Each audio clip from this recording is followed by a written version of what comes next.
Yo, pasensya na kayo, pangit yung audio ngayon, nasira kasi yung mic ko. Quick discussion lang tayo sa napaka-interesting na update na nangyari kay Gusion. Nagbago yung trigger mechanics ng passive nito. Hindi kasi katulad dati na kailangan mo magpa-stack ng tatlo para ma-enhance yung basic attack mo. Ngayon, pwede nitong matrigger kahit isa lang yung stack ng passive mo. Tapos, tumataas na lang yung damage at HP restore nito pag mas mataas din yung stack ng passive mo. Kung iisipin, parang ganun lang din. Wala naman nagbago, 'di ba? Kailangan mo pa rin kumombo tapos mag-basic attack. Tingin ko, ginawa ni Moonton yung update na to para mas mapatulin yung clear time ng jungle Gusion, lalong-lalo na sa early game. Dati kasi medyo imposible mong matrigger yung passive ni Gusion pag level 1 ka pa lang. Ngayon na panahon ng invade, mas lalo nating ma-appreciate yung mga maliliit na changes tulad nito. Kasi ito yung magdi-decide kung magkakaroon ba tayo ng magandang early game o may snowball tayo. Kung di naman kayo masyadong pamilyar kay Gusion, ipapasok ko na lang din dito yung combo analysis ko sa kanya. Ito nga pala yung mga nanalo sa Estes skin giveaway natin. Yung iba hindi marunong mag-Estes kaya ibang epic skin na lang yung request nila. Kung bago ka lang sa channel natin, namimigay ako ng emote, name change card, starlight at mga skin tuwing nag-a-upload ako ng video. Ang kailangan nyo lang gawin ay mag-comment ng tips, experience o ng insight nyo na connected sa topic natin. Lahat ng comments dito ira-raffle ko next video. Ito na muna yung raffle natin ngayon. Ang mapapanalunan mo ay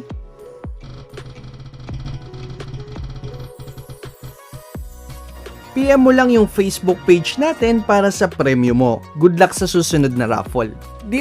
Yo, pag-aralan naman natin ngayon yung mga combo na pwede mong gawin kay Gusion.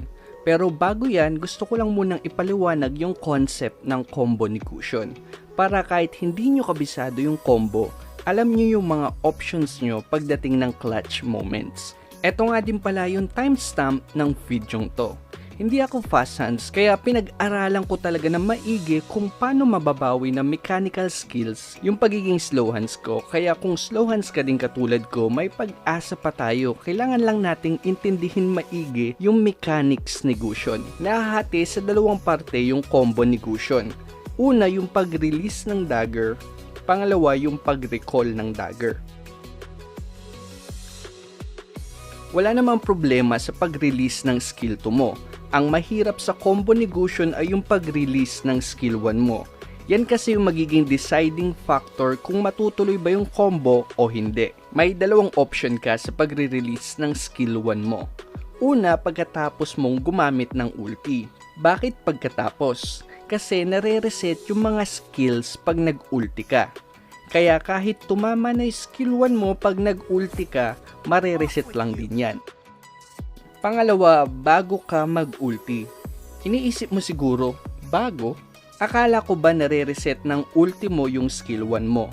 Tama naman, nare-reset naman talaga pero naisip ko kasi nung ginagawa ko yung tutorial ko sa Flicker ulti ni Chow, kung gumagana to kay Chow, paano kaya sa skill 1 ni Gusion? At gumagana nga siya. Pwede kang mag-ulti habang nagta-travel pa lang yung dagger ng skill 1 mo para mauuna yung ulti mo bago tumama yung skill 1 mo.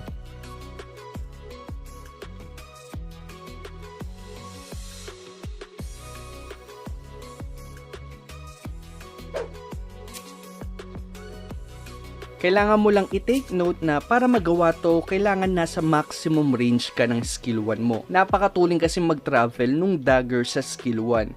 Kaya kung malapit ka lang, mas mauunang tumama yung skill 1 mo kaysa sa pag-ulti.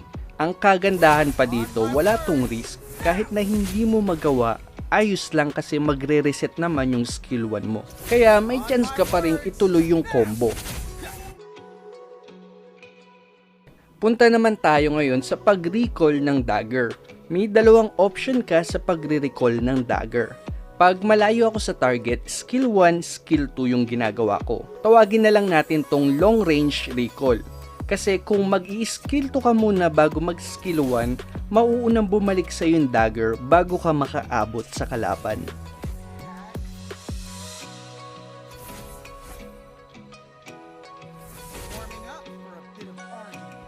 Kung tutukan na combo naman, skill 2, skill 1 yung ginagawa ko. Dahil tutukan to, pag inuna mo yung skill 1 mo, mapupunta ka kagad sa likod ng kalaban.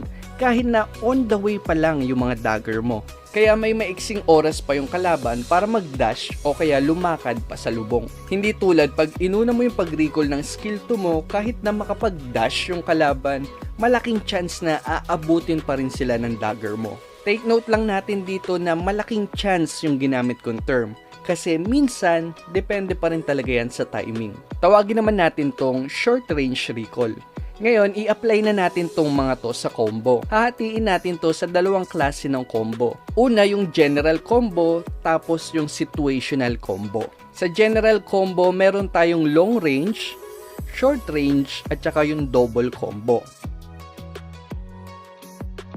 May tatlong option kayo sa long range combo. Una, kung wala namang nakaharang sa target nyo, pwede nyo gawin yung skill 2, ulti, skill 2, skill 1, long range recall, basic attack. Ito yung pinaka-basic na combo ni Gusion. Malamang familiar na kayo dito. Kung medyo crowded naman yung lugar tapos may mga nakaharang sa target mo, ang pwede mong gawin ay mag-skill 2, ulti para makapagpwesto ka sa pagbato ng skill 1, saka mag-skill 1, skill 2, long range recall, tapos basic attack. Parang dito, yung 1-1 yung target ko, kaso ang daming nakaharang. Kaya ginamit ko yung ulti ko pang reposition para sa skill 1 ko.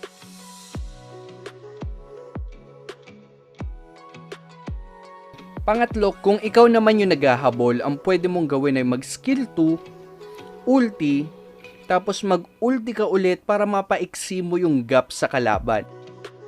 Saka na mag-skill 1, skill 2 kung malayo pa rin yung gap, or skill 2, skill 1 pag abot mo na yung kalaban. Tapos, long range recall lang ulit. Para naman sa short range na combo, skill 2, ulti, kung mag-isa lang yung target, pwedeng i-auto-aim mo na lang. Matik kasing sa tabi ng hero mapupunta yan pag nag-auto-aim ka. Pero pag maraming kalaban, manual mo na lang kasi baka sa tank ka mapunta. Saka ka mag-skill 2, skill 1, tapos short range recall, basic attack.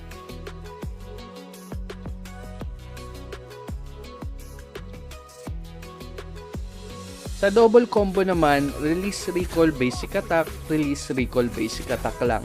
Ang kagandahan lang dito, 2 beses mo magagawa yung enhanced basic attack mo. Punta naman tayo sa mga situational combo. Unahin natin yung bait combo. Gagawin mo to pag may i-bait kang crowd control na skills o pag gagank yung kakampi mo. Kailangan mo lang patamain yung skill 1 at skill 2 mo, tapos kunyari ko-combo ka talaga, kaya mag-i-skill 1 ka pasugod sa target, pero imbis na mag-skill 2 ka, mag-ulti ka palayo. Saka mag-i-skill 2, skill 1, saka mag-long range o short range recall, depende sa sitwasyon. Parang dito, dadalaw yung Cho sa lane ko, kaya naisip kong i-bait yung kalaban. Sunod naman natin yung kapatid ng bait combo, yung fake recall. Ito yung gagawin nyo pag i-bait nyo yung mga dodge skills ng kalaban, o kaya yung flame shot o winter truncheon. Ang gagawin nyo lang ay mag-skill 2, ulti, skill 2, skill 1 o skill 1, skill 2 depende sa sitwasyon. Saka nyo gagamitin ulti nyo ulit para magmukhang itutuloy nyo na yung combo. Pag nakita nung kalaban na parang dumadash na kayo, kadalasang ginagamit na kagad nila yung mga pang-dodge na skills nila. Pag ginamit na nila yung mga pang-dodge nila, saka nyo na ituloy yung combo.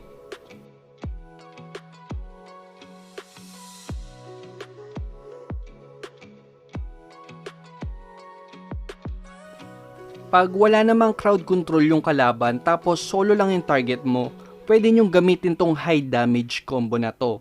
Makikipagharapan ka kasi sa kalaban, kaya mas maganda sana kung solo lang siya at saka walang crowd control yung kalaban pag ginawa nyo to. Ang gagawin nyo lang ay skill 1 tapos skill 1 ulit para tutukan yung maging skill 2 mo, ulti, skill 2, skill 1 kung di namang crowded at confident ka na mapapatama mo yung skill 1 mo, skill 1, skill 2 naman kung gusto mo na kagad i-secure yung skill 1 mo.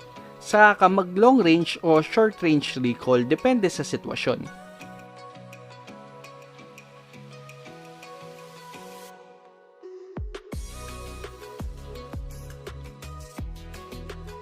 Pag sanay na kayo sa mga kombong to, pwede nyo nang i-apply yung skill 1 ulti na release kanina. Halimbawa, sa basic combo, ang gagawin nyo na ngayon ay skill 2, skill 1 ulti na release, skill 2, tapos long range o short range na recall depende sa sitwasyon.